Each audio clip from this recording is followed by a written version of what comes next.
Assalamualaikum warahmatullahi wabarakatuh. Kami dari kelompok 7 11 MIPA 1 akan menjelaskan tentang difraksi dan polarisasi. Sebelumnya, perkenalkan, saya Trisya Untoro Wijaya. Saya Sulistiawati. Saya Renita Pramesti. Saya Reni Hidayanti. Di sini saya akan menjelaskan tentang difraksi. Difraksi adalah kecenderungan gelombang yang dipancarkan dari sumber melewati celah yang terbatas untuk menyebar ketika merambat. Contoh difraksi dalam kehidupan sehari-hari, yang pertama adalah cahaya masuk melalui lubang kecil pada ruangan tertutup. Meskipun lubang atau celah tersebut sangat sempit, cahaya tetap bisa masuk karena pembelokan cahaya yang terdifraksi. Yang kedua yaitu trek berjarak dekat pada penggunaan CD atau DVD sebagai kisi difraksi untuk membentuk pola pelangi terlihat ketika melihat disk. Difraksi dibagi menjadi dua. Yang pertama ada celah tunggal yang memiliki 3 rumus. Yang pertama D sin theta sama dengan M lambda. Yang kedua D Y per L sama dengan M lambda. Yang ketiga ada Y M L lambda per D. Sesuai apa yang dicarinya aja. Selanjutnya keterangannya. Yang pertama ada D adalah lebar celah. Selanjutnya ada Y jarak pita gelap ke M dari pusat. L adalah jarak celah ke layar. Lalu ada theta adalah sudut simpan cahaya dan M orde ke sekian. Nah, dari gelap pusat ke terang 1 itu ordenya setengah. Lalu dari gelap pusat ke gelap 1 itu ordenya 1. Jadi kalau misalnya gelap ke gelap itu ordenya 1. Jadi kalau misalnya terang ke terang juga ordenya 1. Di sini ada contoh soal yang pertama. Seberkas sinar monokromatik dengan panjang 5000 angstrom melewati celah tunggal menghasilkan pola difraksi orde terang pertama seperti gambar berikut. Di sini diketahui lambdanya yaitu 5000 angstrom diubah ke meter menjadi 5 kali 10 pangkat minus 7 meter. Lalu diketahui tetanya itu 30 derajat. Lalu di sini diketahui ordenya orde setengah. Kenapa orde setengah? Karena celah tunggal itu kan pusatnya gelap. Lalu di sini difraksi orde terang pertama. Jadi dari gelap ke terang pertama itu setengah. Karena di sini ada derajat, jadi kita pakai rumus yang pertama, yaitu D sin theta sama dengan M lambda. Di sini D sin 30 derajat sama dengan setengah dikali 5 kali 10 minus 7. Lalu D sin 30 derajat, sin 30 derajat itu setengah, dimasukin jadi D setengah sama dengan setengah kali 5 kali 10 pangkat minus 7. Ini bisa dicoret. Jadi D sama dengan 5 kali 10 min 7 meter. Diubah ke milimeter jadi 5 kali 10 pangkat minus 4 milimeter. Bisa diubah ke desimal jadi 0,0005 milimeter. Contoh soal yang kedua, cahaya memiliki panjang gelombang 550 nanometer menyinari celah tunggal yang lebarnya 0,4 mm dan membentuk pola difraksi pada layar sejauh 2 meter dari celah. Jarak minimum 2 pita gelap antara kiri dan kanan gelap pusat adalah diketahui lambdanya 550 nanometer diubah ke meter jadi 550 dikali 10 pangkat minus 9. Lalu di sini ada D-nya 0,4 mm diubah ke meter jadi 0,4 kali 10 pangkat minus 3. Lalu L-nya 2 meter dan ordenya 2. Kenapa ordenya bisa 2? Di sini kan diketahui jarak minimum 2 pita gelap antara kiri dan kanan gelap pusat. Kiri dan kanan gelap pusat kalau 2 jadinya terang 1 dan gelap 1. Ke kanannya juga terang 1 dan gelap 1. Dari gelap pusat ke gelap 1 itu kan ordenya 1. Jadi yang kanan juga sama, 1 tambah 1 2. Di sini kita pakai rumus yang kedua, D Y per L sama dengan M lambda. Kita masukin angkanya, D Y per L sama dengan 2 lambda. Di sini ditanyanya Y-nya. Jadi Y per L-nya pindah, jadi dibalik L per D.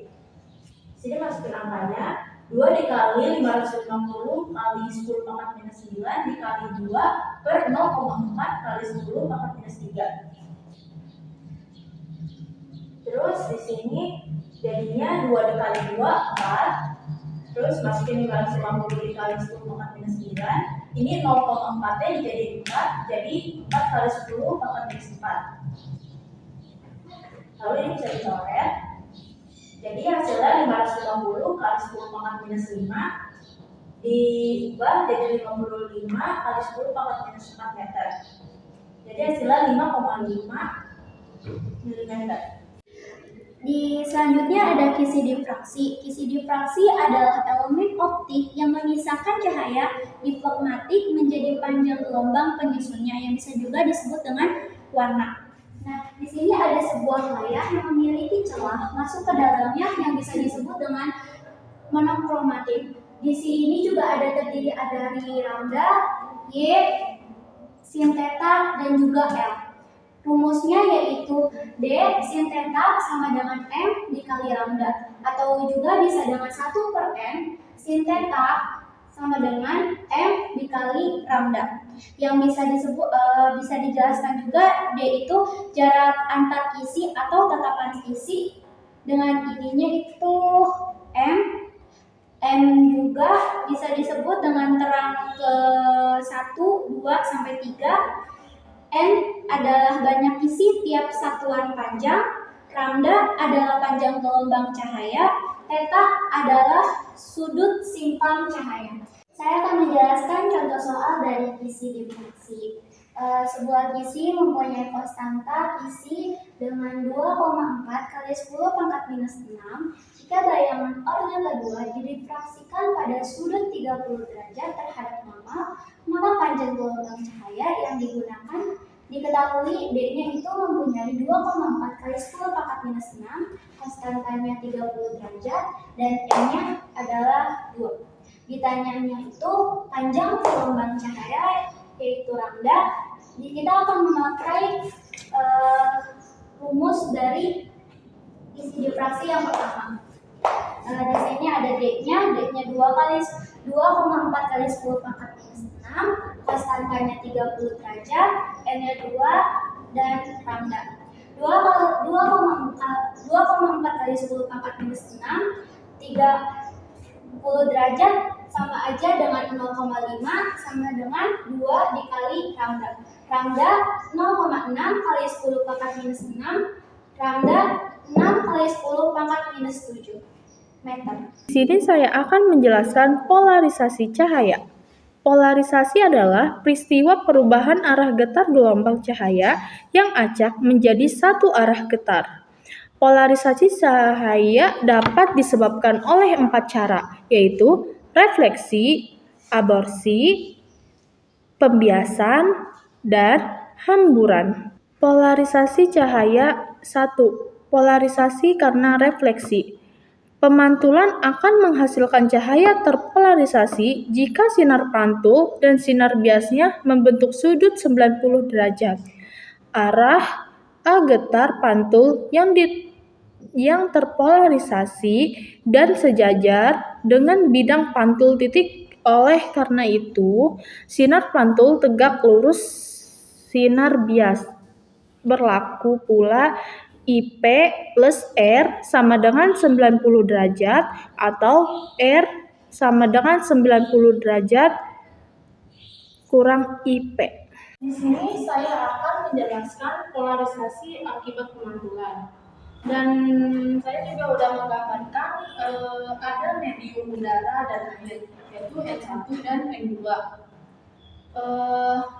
Di sini ada garis yaitu yang namanya sinar datar, dan juga ada sinar pantul yaitu theta, dan sinar datarnya itu yaitu I.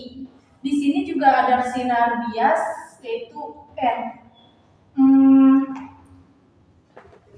Sinar bias tegak lurus dengan sinar pantul yang bernilai 90 derajat. Jadi bisa kita tulis theta ditambah 90 derajat ditambah R sama dengan ini nilainya dari theta ke R yaitu 180 derajat. Bisa kita tulis juga menjadi theta ditambah R. Jadi 180 tetap di sini. 90 derajatnya pindah ruas ke sini menjadi min. Jadi I plus R sama dengan 90 derajat. Jadinya R sama dengan 90 derajat dikurang I. Ini konsep pertama. Konsep keduanya yaitu ada N1 sin I sama dengan N2 sin R. N1 sin I sama dengan N2 sin 90 dikurang I. Bisa kita tulis juga menjadi N1 sin I sama dengan N2 cos I, yaitu menjadi N1 sin I, N2 cos I. Bisa ditulis juga seperti ini, menjadi sin I dikurang cos I sama dengan N2 dikurang N1, yaitu bisa kita kali silang cos I dikali N2 dan sin I dikali N1, bisa menjadi rumus N1 sama dengan N2 per N1. Adapun contoh polarisasi cahaya dalam kehidupan sehari-hari yaitu yang pertama, polarisasi digunakan dalam kacamata hitam untuk mengurangi silau. Yang kedua, film 3 dimensi diproduksi dan ditampilkan dengan bantuan polarisasi. Di sini ada contoh soal polarisasi. Suatu zat terletak di dalam air dengan indeks bias N1 sama dengan 4/3. Seberkas sinar yang mengenai zat ini akan mengalami polarisasi. Jika sinar datang dengan sudut polarisasi θ1 sama dengan 60 derajat, hitung berapa besar indeks bias zat N2. Diketahui N1-nya itu sama dengan 4/3. θ1-nya yaitu 60 derajat. Ditanya N2. N2 itu indeks bias medium tempat cahaya datang. Nah, untuk menjawab soal ini memakai rumus persamaan sudut Brewster, yaitu tan θ1 sama dengan N2 per N1. N2 sama dengan N1 tan θ1. N2 sama dengan N1-nya itu yaitu 4/3 tan 60 derajat. N2 sama dengan 4/3 tan dari 60 derajat yaitu akar 3. Jadi indeks N2 sebesar 4/3 akar 3. Sekian presentasi dari kami, kurang lebihnya mohon maaf. Wassalamualaikum warahmatullahi wabarakatuh.